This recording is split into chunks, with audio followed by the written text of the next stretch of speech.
तो नमस्कार दोस्तों, स्वागत है आपका एक बार और हमारे चैनल क्रिको माई क्रिकेट में। तो दोस्तों आज की इस वीडियो में हम बताएंगे भारत और इंग्लैंड के बीच खेले जा रहे तीसरे टेस्ट मुकाबले के दूसरे दिन का फुल हाईलाइट शुरुआत से ही, जिसे देखने के लिए बन रही है हमारे वीडियो के अंत तक। उससे पहले अगर आप भी भारतीय टीम के फैन है तो हमारे इस वीडियो को दिल से एक लाइक कर दे, और आपने अभी तक हमारे इस चैनल को सब्सक्राइब नहीं किया है तो सब्सक्राइब कर बेल आइकन जरूर दबा लें। चलिए दोस्तों, हम आपको बताते हैं तीसरे टेस्ट मुकाबले का दूसरा दिन का खेल का पूरा हाईलाइट शुरुआत से ही। तो दोस्तों आज फिर से दूसरे दिन के खेल की शुरुआत करने उतरे रविंद्र जडेजा और कुलदीप यादव। तो दोस्तों आज भारतीय टीम की शुरुआत उतनी अच्छी नहीं रही और 90 ओवर डालने जिमी एंडरसन ने अपनी चौथी ही गेंद पर कुलदीप यादव को विकेट कीपर बेन फोक्स का तो कैच करा पोलिन भेजा और भारतीय टीम को छठा झटका दिया। कुलदीप यादव आज 24 गेंदों में 4 रन ही बना पाए। इसके बाद नए बल्लेबाज के रूप में ध्रुव जुरेल बल्लेबाजी करने आए। तभी 91 ओवर डालने जो रूट ने अपनी 5वीं गेंद पर रविंद्र जडेजा को कटन बोल्ड कर पोलिन भेजा और भारतीय टीम को 7वां झटका दिया। और आज बैक टू बैक भारतीय टीम को 2 झटके लग गए। कुलदीप यादव इस मुकाबले में 225 गेंदों में 112 रन की शानदार पारी खेले। इसके बाद नए बल्लेबाज के रूप में रविचंद्र अश्विन बल्लेबाजी करने आए और अब दोनों ही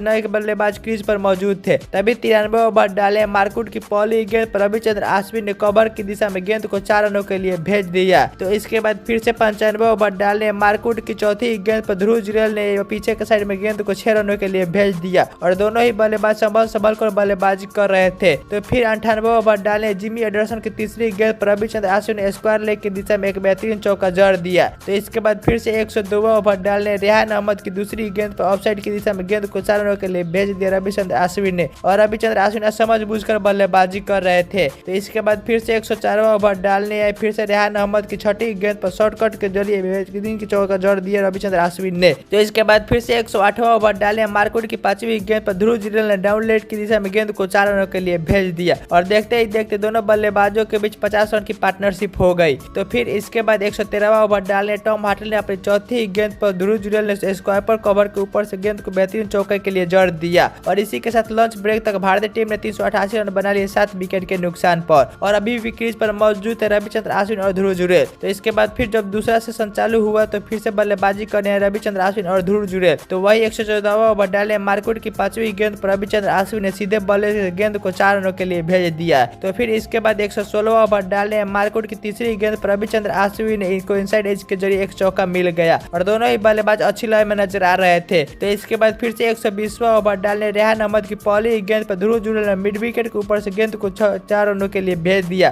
तभी इसी ओवर में कमबैक करते हुए रेहान अहमद ने अपनी छठी गेंद पर रविचंद्र अश्विन को जिमी एंडरसन के हाथों कैच करा पोलिन भेजा और भारतीय टीम को 8वां झटका दिया। रविचंद्र अश्विन इस मुकाबले में 89 गेंदों में 37 रन की पारी खेले। इसके बाद नए बल्लेबाज के रूप में जसप्रीत बुमराह बल्लेबाजी करने आए। तभी फिर से 124वां ओवर डालने रेहान अहमद की तीसरी गेंद पर फ्लैट 6 देखने को मिला ध्रुव जुरेल के बल्ले से। तभी फिर से इसी ओवर में फिर से कमबैक करते हुए रेहान अहमद ने अपनी 5वीं गेंद पर ध्रुव जुरेल को विकेट कीपर बेन फोक्स के हाथों कैच करा पोलिन भेजा और भारतीय टीम को 9वां झटका दिया। ध्रुव जुरेल इस मुकाबले में 104 गेंदों में 46 रन की पारी खेले और अब भारतीय टीम की तरफ से आखिरी उम्मीद के तौर पर मोहम्मद सिराज बल्लेबाजी करने आए। तभी जसप्रीत बुमराह ने 127वां ओवर डालने टॉम हार्टल की दूसरी गेंद पर लॉगन के ऊपर से गेंद को 6 रनों के लिए भेज दिया। तभी फिर से 128वां ओवर डालने रेहान अहमद की एक ही ओवर में 2 बेहतरीन चौका देखने को मिला जसप्रीत बुमराह के ही बल्ले से, और जसप्रीत बुमराह आज ताबड़तोड़ अंदाज में बल्लेबाजी कर रहे थे।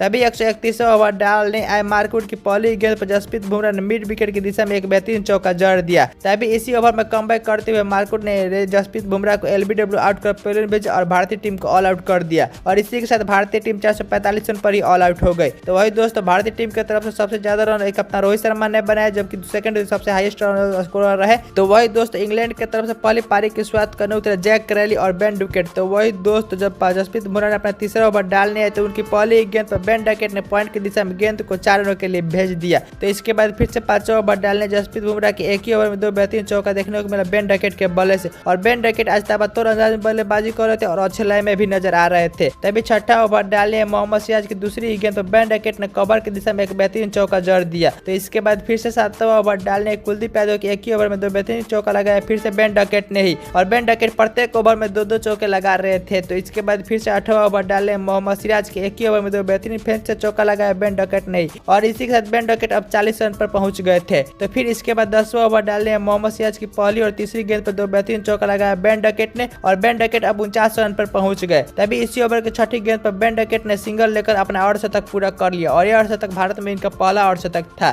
तो इसके बाद फिर से 11वां ओवर डालने कुलदीप यादव की छठी गेंद पर जैक करैली ने फ्रंट लेग की दिशा में एक बेहतरीन चौका जड़ दिया। तो इसके बाद फिर से 13वां ओवर डालने कुलदीप यादव की एक ही ओवर में 2 बेहतरीन चौका देखने को मिला बेन डकेट के ही बल्ले से, और बेन डकेट अच्छी लाइन में नजर आ रहे थे। तभी 14वां ओवर डालने रविचंद्र अश्विन ने अपनी पहली गेंद पर जैक करैली को रजत पाटीदार के हाथों कैच करा पहले भेजा और भारतीय टीम को पहली सफलता दिलाई। जैक करैली इस मुकाबले में 28 गेंदों में 15 रन की पारी खेले। इसके बाद नए बल्लेबाज के रूप में ओली पॉपी बल्लेबाजी करने। तभी 17वां ओवर डालने आए कुलदीप यादव की दूसरी गेंद पर ओली पॉपी ने एक बेहतरीन छक्का जड़ दिया। तो इसके बाद फिर से 18वां ओवर जो कि रविचंद्र अश्विन की थी, उनकी तीसरी गेंद पर एक बेहतरीन चौका देखने को मिला बेन डकेट के ही बल्ले से। तो दोस्त इसी के साथ दूसरे दिन का खेल समाप्त होने तक इंग्लैंड की टीम 207 रन बनाई 35 ओवर में 2 विकेट के नुकसान पर। तो दोस्तों आप सभी को क्या लगता है, क्या इंग्लैंड की टीम भारतीय टीम को टारगेट को पार कर पाएगी? कमेंट बॉक्स में अपनी कीमती राय जरूर बताइएगा।